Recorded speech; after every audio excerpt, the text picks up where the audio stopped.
CIDಗೆ ನಲ್ಲಿ ನಮಗೆ ನೋಟಿಸ್ ಬಂದಿದೆ. ಸಭಾಪತಿಗಳು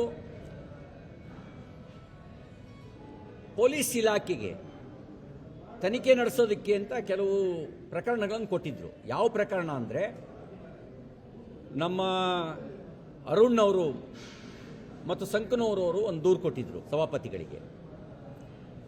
ಕಿಶೋರ್ ಕುಮಾರ್ ಅವರು ಒಂದು ದೂರು ಕೊಟ್ಟಿದ್ರು ಸಭಾಪತಿಗಳಿಗೆ. ಅವುಗಳಿಗೆ ಸಂಬಂಧಿಸಿದಂತೆ ತನಿಖೆ ನಡೆಸಿ ಅಂಥೇಳಿ ಪೊಲೀಸ್ ಇಲಾಖೆಗೆ ಸಭಾಪತಿಗಳು ಸೂಚಿಸಿದ್ರು. ಆ ಹಿನ್ನೆಲೆಯಲ್ಲಿ ನೋಟಿಸ್ ಬಂದಿದೆ. ಇವತ್ತು ಹೋಗ್ತಾ ಇದ್ದೀವಿ, ವಿಚಾರಣೆಗೆ ಹೋಗ್ತೀವಿ. ನಾನು ಊರಲ್ಲಿ ಇಲ್ಲದೆ ಇದ್ದಾಗ ಒಮ್ಮೆ ನೋಟಿಸ್ ಬಂದಿತ್ತು. ಅವರಿಗೆ ಫೋನ್ನಲ್ಲಿ ನಾನು ಮಾತಾಡಿದ್ದೆ, ನಾನು ಊರಲ್ಲಿಲ್ಲ ಅಂತ. ವಿಚಾರಣೆಗೆ ಹೋಗ್ತೀವಿ, ಸತ್ಯ ಏನಿದೆ ಅದನ್ನು ಹೇಳ್ತೀವಿ. ನಾನು ಕೊಟ್ಟ ದೂರು ಇದುವರೆಗೂ FIR ರಿಜಿಸ್ಟರ್ ಆಗಿಲ್ಲ.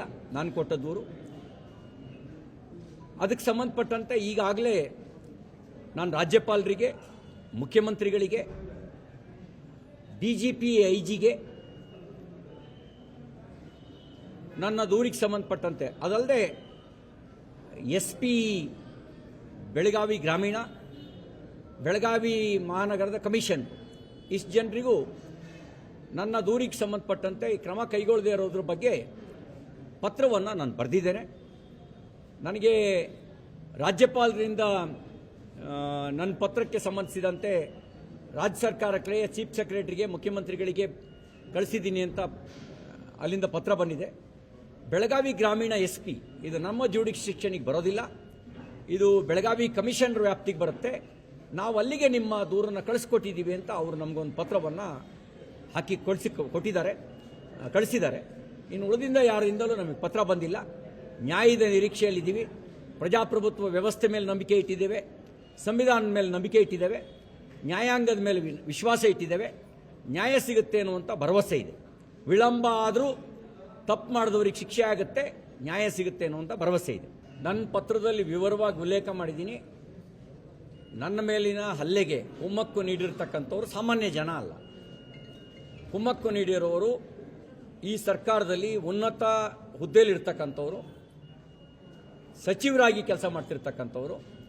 ಹಾಗಾಗಿ ನಿಷ್ಪಕ್ಷಪಾತವಾದ ತನಿಖೆ CIDಯಿಂದ ಆಗೋದಕ್ಕೆ ಇವ್ರು ಬಿಡ್ತಾರೆ ಅನ್ನೋ ವಿಶ್ವಾಸ ಇಲ್ಲ. ಯಾಕೆಂದರೆ ನನ್ನ ಮೇಲೆ ದೂರು ಕೊಟ್ಟವರ ದೂರನ್ನು ದಾಖಲಿಸೋದಕ್ಕೆ ಅವಕಾಶ ಇಲ್ಲ. ಯಾಕೆಂದ್ರೆ ಮೊದಲು ಜುಡಿಸ್ಟಿಕ್ಷನ್ನ ಎಸ್ಟಾಬ್ಲಿಷ್ ಮಾಡಬೇಕು. ಅವರು ವಿಧಾನ ಪರಿಷತ್ತಿನ ಸಭಾಂಗಣದೊಳಗೆ ನಡೀತು ಅನ್ನುವಂಥ ಕಾರಣಕ್ಕೆ ನನ್ನ ಮೇಲೆ ಪೊಲೀಸ್ ಸ್ಟೇಷನ್ಗೆ ದೂರು ಕೊಟ್ಟರು. ದೂರು ದಾಖಲಿಸೋದಕ್ಕೆ ಮುಂಚೆ ಈ ವಿಧಾನ ಪರಿಷತ್ತಿನ ಸಭಾಂಗಣ ನಮ್ಮ ವ್ಯಾಪ್ತಿಯೊಳಗೆ ಬರುತ್ತಾ ಅಂತ ಜುಡಿಸ್ಟಿಕ್ಷನ್ ಎಸ್ಟಾಬ್ಲಿಷ್ ಮಾಡ್ಕೋಬೇಕಿತ್ತು. ಅದನ್ನು ಕನ್ಫರ್ಮ್ ಮಾಡ್ಕೊಳ್ಬೇಕಿತ್ತು. ಅದನ್ನೇನು ಕನ್ಫರ್ಮ್ ಮಾಡ್ಕೊಳ್ಳಲಿಲ್ಲ. ನನಗೆ ನೋಟಿಸ್ ಕೊಡಲಿಲ್ಲ. ಬಂಧಿಸಿದ ಮೇಲೆ 450ಕ್ಕೂ ಹೆಚ್ಚು ಕಿಲೋಮೀಟರ್ಗಳ ಕಾಲ ಜಲ್ಲಿ ಕ್ರಷರು, ಕಬ್ಬಿನ ಗದ್ದೆ, ಕಾಡಿನ ಮಧ್ಯೆ ಎಲ್ಲ ಕರ್ಕೊಂಡು ಹೋದರು. ಅವರ ನಡೆ ಸಂಶಯಾಸ್ಪದವಾಗಿತ್ತು. ಅವರ ನಡೆ ದುರುದ್ದೇಶದಿಂದ ಕೂಡಿತ್ತು. ಇದೆಲ್ಲವನ್ನೂ ನಾನು ಎಕ್ಸ್ಪ್ಲೈನ್ ಮಾಡಿದ್ದೇನೆ.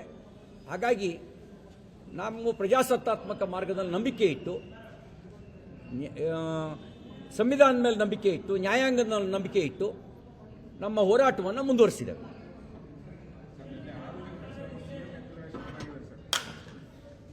ಈ ನಕ್ಸಲ್ ಸಿದ್ಧಾಂತ ಅದು ಸಂವಿಧಾನ ವಿರೋಧಿಯಾಗಿರೋ ಸಿದ್ಧಾಂತ. ಯಾಕೆಂದ್ರೆ ಅವರಿಗೆ ಸಂವಿಧಾನದ ಮೇಲೆ ನಂಬಿಕೆ ಇಲ್ಲ. ನಕ್ಸಲ್ ಸಿದ್ಧಾಂತ ಪ್ರಜಾಪ್ರಭುತ್ವ ವಿರೋಧಿ ಸಿದ್ಧಾಂತ.